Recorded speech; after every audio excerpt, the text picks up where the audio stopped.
ఈ బీడీఎన్ఎఫ్ అంటూ ఉంటారు. అండ్ అలానే బ్రెయిన్ ఫంక్షనింగ్. హ్మ్. సో, ఈ రెండిటికి రిలేటబుల్ ఉంది అనేసి అంటూ ఉంటారు. యాక్చువల్లీ ఈ బీడీఎన్ఎఫ్ అనేది ప్రోటీన్ అండి. అది బ్రెయినే రిలీజ్ చేసుకుంటుందన్నమాట. ఓకే. ఈ బ్రెయిన్ డిరైవ్డ్ న్యూరోట్రోఫిక్ ఫ్యాక్టర్ అంటాం. అనేది ఇట్స్ ఎ ప్రోటీన్ మాట.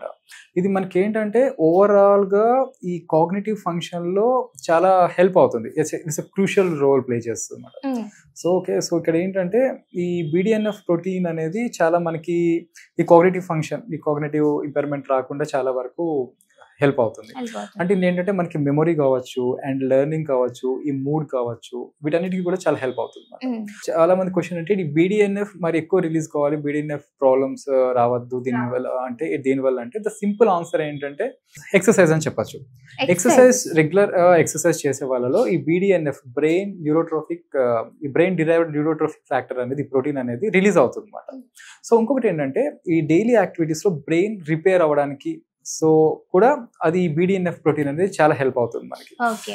సో ఇదేంటంటే మనకి డైట్లో ఒమేగా 3 ఫ్యాటీ యాసిడ్స్ రిచ్ ఉన్న డైట్, అలానే యాంటీ ఆక్సిడెంట్స్ రిచ్ ఉన్న డైట్ తీసుకోవడం అనేది చాలా మంచిది. అలానే ఇంకొకటి ఏంటంటే క్రానిక్ స్ట్రెస్ లెవెల్స్ ఎవరికైతే ఉంటాయో ఈ బీడీఎన్ఎఫ్ లెవెల్స్ కూడా తగ్గిపోతాయి అన్నమాట. ఈవెన్ సన్లైట్ ఎక్స్పోజర్ కూడా మనకి బీడీఎన్ఎఫ్ లెవెల్స్ పెరగడానికి హెల్ప్ అవుతుంది.